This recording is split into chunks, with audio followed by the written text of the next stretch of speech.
Meet my good friend Nick. We've been best buds for over 6 years, and over the years we've done a lot of adventures together.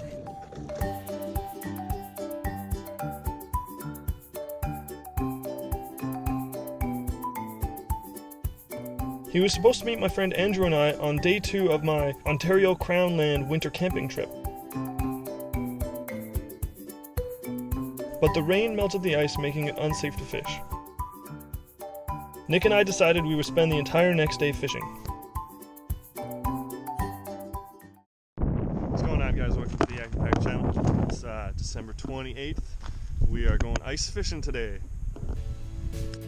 That morning, I was uploading my winter camping gear list video, and I was 10 minutes late for our 9 a.m. meetup. Yet I was still first to the spot. With some time to kill, I got my gear ready and hung out in the back of the raft to stay out of the wind. I started shooting a second film I've been wanting to shoot for a while, since it was windy. It was a quick little demo of the GoPro Hero 5's wind reduction noise mode. I'll put a link in the top right corner in case anyone is interested. While shooting this video, my buddy Nick showed up. About 7,000 pounds, 7 inches should be good. Oh yeah, I think so. This guy's got his hut out. That's probably close to the weight of your truck. We were both joking, of course. While packing up my sled, a strange minivan showed up. It was an M&R conservation officer. Turns out he just needed a place to eat his donut and drink his coffee. The only 2 words he said to me were, "Thanks." The further I walked out onto the ice, the stronger the wind blew.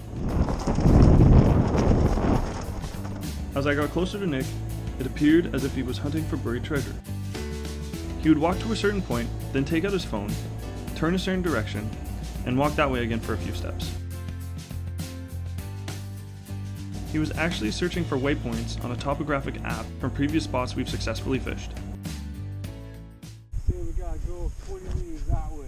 That's where the treasure is? Yeah.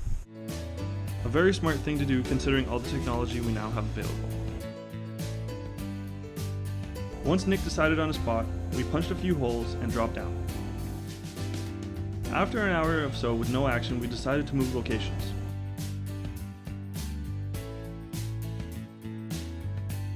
The morning was very windy, very cold, and very uneventful. At around 1 p.m. we decided to set up the shack. Nick has a hunting blind that we use. It works just as well as an actual pop-up ice shack.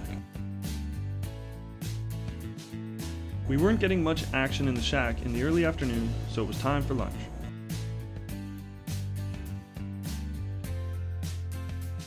This time it was a Chipotle cheddar Knorr sidekick. Nick also had a DIY ice shack here.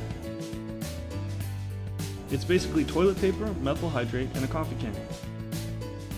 It's pretty genius and it really does work. Alright guys, so this thing has been lit for almost 2 minutes now, and it's actually quite a noticeable difference warmer in here.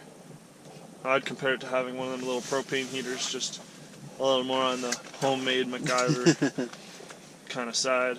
Basically, so what happens is the methyl hydrate burns down, is that correct? Yeah. Nick has an in-depth video that I'll link in the description below. Around 3 p.m. is when the action started picking up. Nick had a few nice perch that he pulled out, and then this happened. Yo, your flag went off.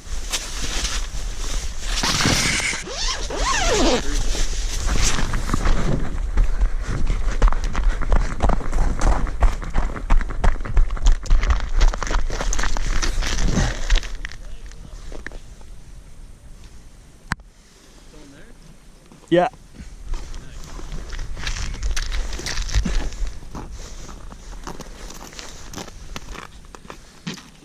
Yeah. It's a walleye. Oh shit. Yeah. That's a keeper too, bro. Fucking right, yeah. That's a beauty. Woo! Right go. on, man.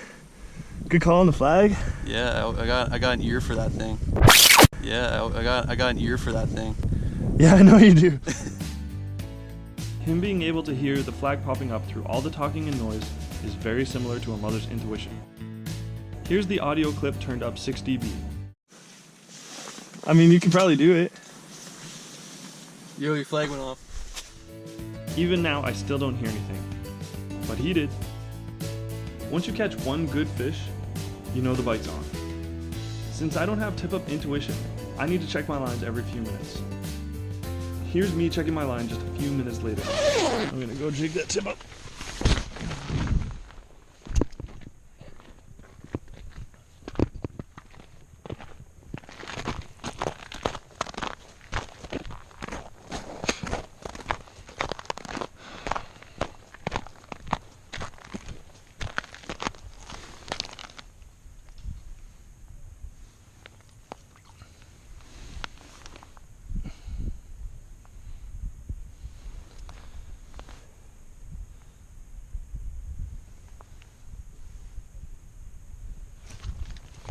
Fish on! Yeah. Oh yeah. Ah, sauger.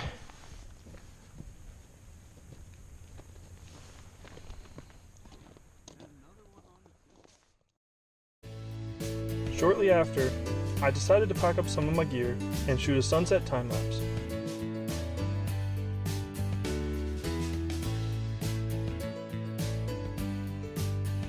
Remember how I said the action was hot? Well, Nick missed one. Oh, I just missed one, man. Yeah? Then, about a minute later, he missed another one.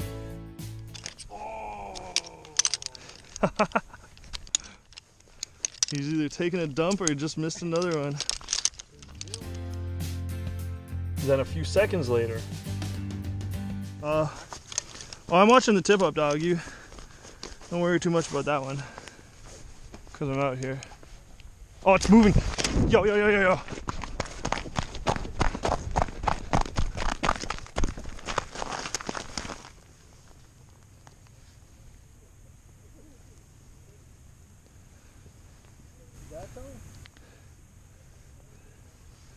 I don't think so.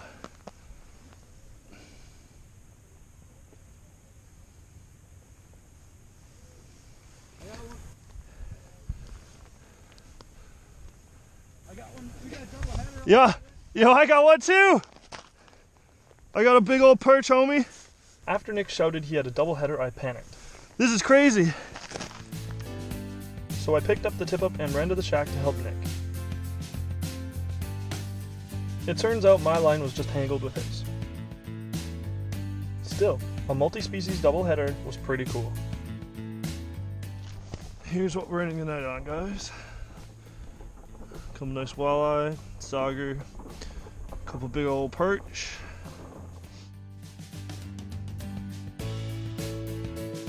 As the sun set, we packed up our gear and headed in.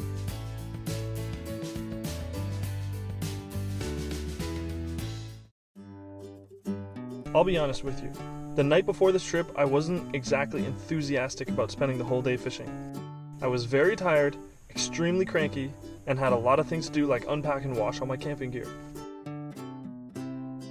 But by the end of the day, I was really glad I got out. You see, as we get older, life gets in the way. So it's important to hang out with your buddies while you can. And remember, there's always time for new adventures with old friends.